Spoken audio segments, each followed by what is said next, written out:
simtaariidha jechuudha. Doorsisuma wayii natti fakkaachaa jira malee wal nyaachuu wayyuu akka waan gara tokkummaa sanitti dhiibuu odoo hin taane mata duree isaa otuma jijjiirramee jira jechuudha guutumaan guutuu.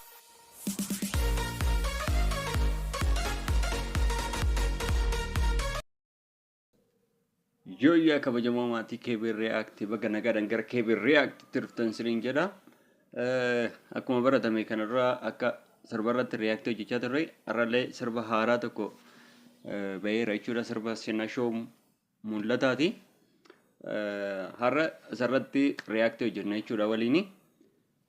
Sirbichi sirba gaharuma wayii natti fakkaate garuu keessa deemnee xiinxala isaa waliin xiinxalla jechuudha. Walaloo isaa irratti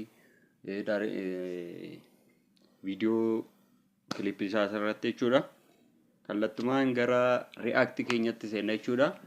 Yoo isinitti tole immoo YouTube keenya haaraas gatii ta'eef subscribe gochuudhaan na tumsaayi siniin jedha. Kallattumaan gara Reactitti seenna jechuudha.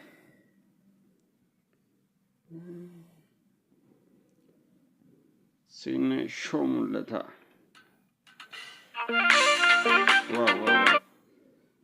Seensuma isaa irratti jechuudha.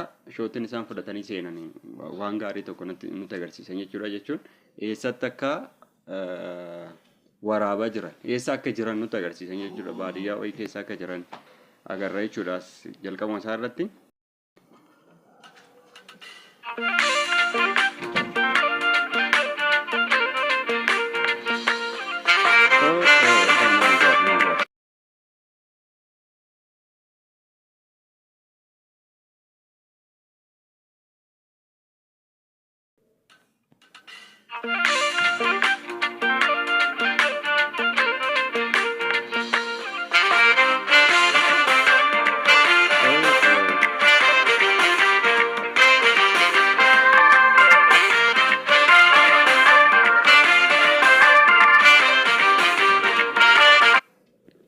Puulii kana baay'aajiin takkatu olaaltan irratti fiddee baadiyyaa geessaa turte jechuudha. Baadiyyaa jalqaba yeroo seensa irratti nutti agarsiisan mere eessa akka jiran.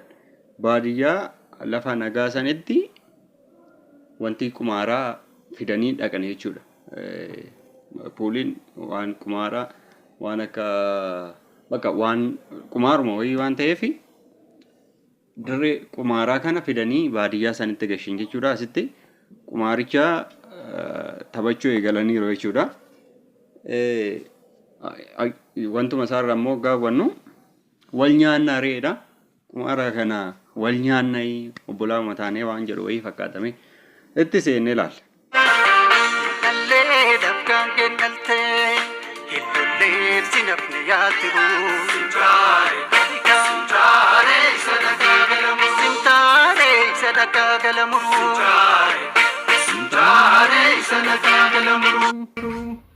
Garuu ani akki yaadee fi akki nama itti jalqabee gargar natti ta'e jechuudha. Amma wal nyaannaa re'eedha miti re'ee wanti isaa poostara isaa irratti mata duree isaa yeroo ilaallu wal nyaannaadha. Inni garuu hin dhalleefis gaangeen dhaltee hin lolleefis sitti namni yaa turuudha. Hin dandeessaa isa dhaqaa galamuru jechuun amma kuni akka wanti itti natti mul'ata. Waan faallessaa yeroo wayii natti fakkaata jechuudha. Seensi isaa irratti wal nyaannaa fi hin dandeessaa reessa dhaqaa galamuru gaafa jettu. Yaasha marmarree waruu laalchi mala dhaqaa galamuru. Yaasha marmarree waruu laalchi mala dhaqaa galamuru. Yaasha marmarree waruu laalchi mala dhaqaa galamuru. Yaasha marmarree waruu laalchi mala dhaqaa galamuru. Yaa imaltuu karaa dhaabee waruu. Shimala dhaqaa galamuru. Faana biyyee dhaabee waruu. Iddoo kanatti garuu ijoollee amma waliin deemaa jiran kana fakkaata. Asitti kan puulii kanarratti qumaara wajjin taphachaa jiran jechuudha. Obbolaama dur wal jaalatanii wajjin guddatan kanatu booda wal nyaachuu eegalanii ergaa jiru wayii qabanatu fakkaate. Kanatti dhufnee dhaabee waruu. Gaa'iluu daddamnee dhaabee waruu. Kenoo asumatti iyyuu dur xiqquma isaanirraa kaasanii wal dorgomsiisaa turan jechuudha. Obbolaama kana wal dorgomsiisaa ture jechuudha jaarsi wayillee.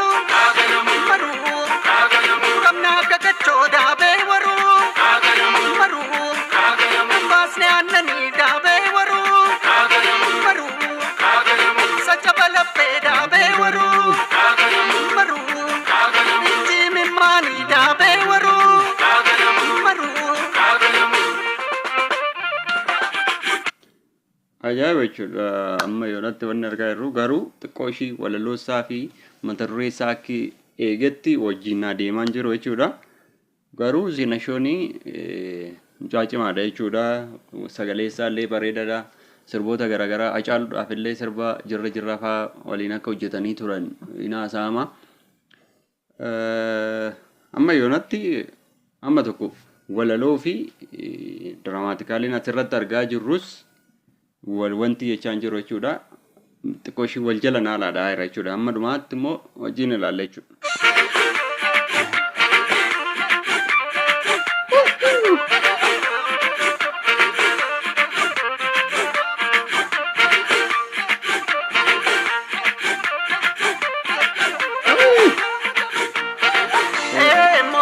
Iddoo kanatti jechuudha jaarsi kuniyyuu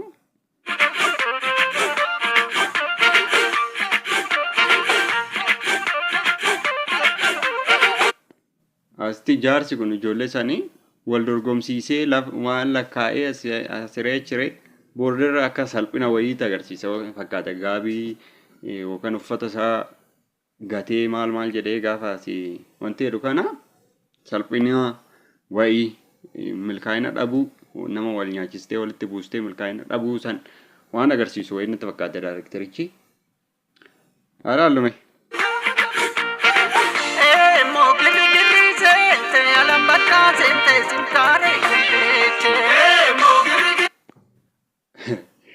Jechuudha ani amma sirba kanarratti jalqabuma isaarraa akka jechuu yaade wal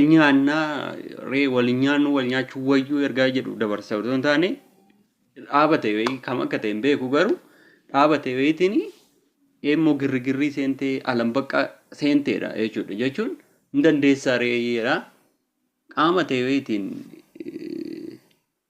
doorsisuu yookaan immoo hin dandeessaa ree sii dhufee waan jedhu wayii dhaamsa dabarsaaf wayii fakkaata jechuun akkanumaan dhamaataa waan jedhu wayii yookaan siidhumattee maal garuu eenyuun akka ta'e immoo addan baasne jechuudha. Ani akka sanitti natti mul'achaa jira xiqqoo ishii wal lafaallisaa jira.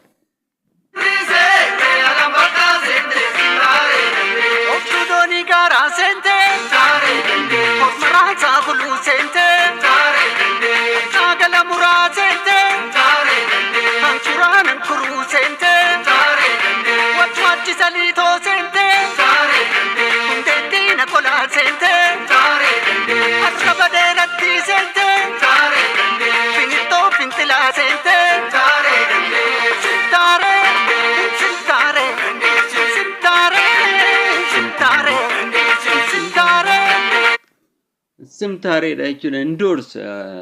Doorsisuma wayii natti fakkaachaa jira malee wal nyaachuu wayyuu akka waan gara tokkummaa sanitti dhiibuu odoo hin taane gara tokko qaama tokko bira dhaabbatee qaama tokkoon hin dandeessa ree hin simtaaree isa dhaqaa gala muru kana hin dandeessa jedha kamtu dhaqaa gala akka muru garuu aan galle jechuudha. Tuma fufnee ilaallame dhuma isaa.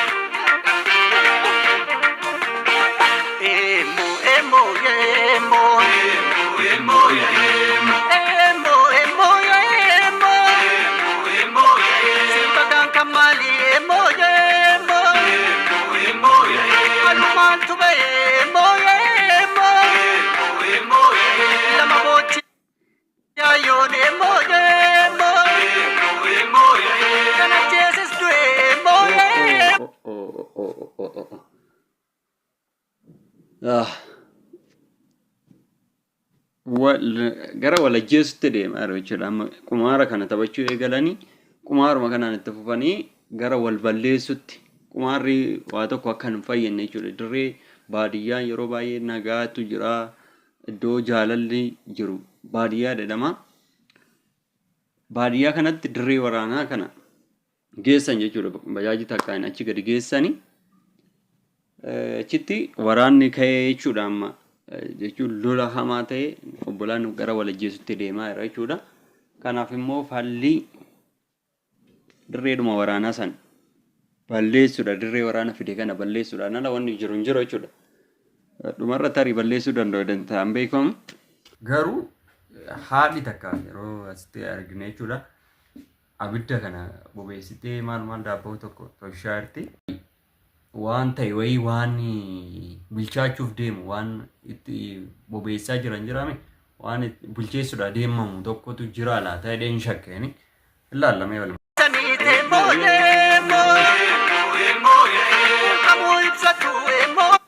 Iddoo kanatti jechuudha garuu yeroo daabboo fa'aa adda hiranii fi maal kennan kana yeroo baay'ee iddoo garaagaraatti yookaan waanuma xixiqqoo wayii waanuma akka daabboo maal kana kutanii adda kennaniif ijoolleedha. Bakka isaaniitti amma yeroo baay'ee kana hin argina waan ta'eef otoo yookaan horiis haa ta'u korma tokko yookaan hoolaallee ta'u qalanii otoo walitti nyaachisanii. Waan sun waan gaarii ta'a laata jedheen yaadan yeroo baay'ee garuu kunis isuma dura barreerra deebi'anii haadhi rakkattee maal jettee yeroo ijoollee ishee gargaartu isaan immoo booda deebi'anii wal lolan kan namatti agarsiisumaa fi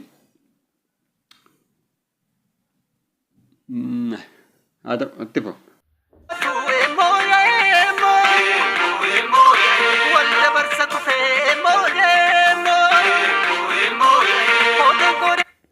Iddoo kanatti waan gaarii hojjete jechuudha daayireekterichi jechuun waan tokko keessa walitti obbolaan yeroo wajjin dhugan waan jaalala san maal san sirriitti ibsadeen yaada.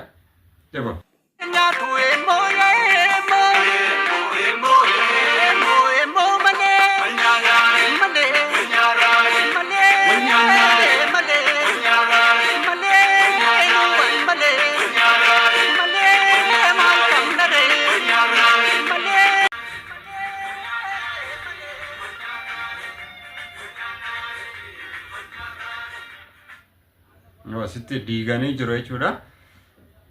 Dirree waraanaa kanatu dirree kumaaraa kanatu warra san wal nyaachisee obbolaa wal ajjeechisiisaa jira ta'eef wanti kun baduu qabaa ayyada jechuudha. Wal nyaannaan isaa mata duree isaa garuu matanarra warri nyaannaa ree maal jedha gatii ta'eef ana agas mara waan wanti tokko mata duree isaa otuma jijjiirramee jira jechuudha. Guutumaan guututti otoo kana filachuu baatanii jiraatan yookaan immoo diraamaatikaalii asirratti dhiyeessan kana waan biraa gochuu qabu ture. Waa'ee obbolaa wal loluu agarsiisatti wal lolanii wal nyaannaaree dhaan tarii wal jindeemuu danda'a kun. Walalloon achi keessa jiru garuu wal faallessa. Diraamaatikaalii asirratti hojjetame waliin. Walumaa galatti waan bareeda nutti agarsiisan jechuudha haa ta'u. Amma tokko gaaruma wal nyaannaaree Daarektiingii isaallee Girmaa Tashoomaadha jechuudha. Omaan jedhu Girmaan kun nama cimaa wayii fakkaata. Sirboota kana dura hojjetallee Jamaree haa isatti hojjete. Sirboota gaarii hojjeteera garuu manarraa kun xiqqoo ishii akkuma dura jedha jechuudha. Sinashoon illee daarektiingii keessaa qabachuudha ga'ee. Walumaa galatti reaaktiin har'a sirba Sinashoon mul'ata wal nyaannaaree jedhu irratti qabannee dhufne kana fakkaata jechuudha. Hamma yoonatti waliin jirtu taanaan immoo yuutuubii keenya hojii keenya jaallattan jechuudha gatii ta'ee fi yuutuubii koo sabskiraayib gochuudhaan na tumsaa isin jedha. Nagaa ta'a.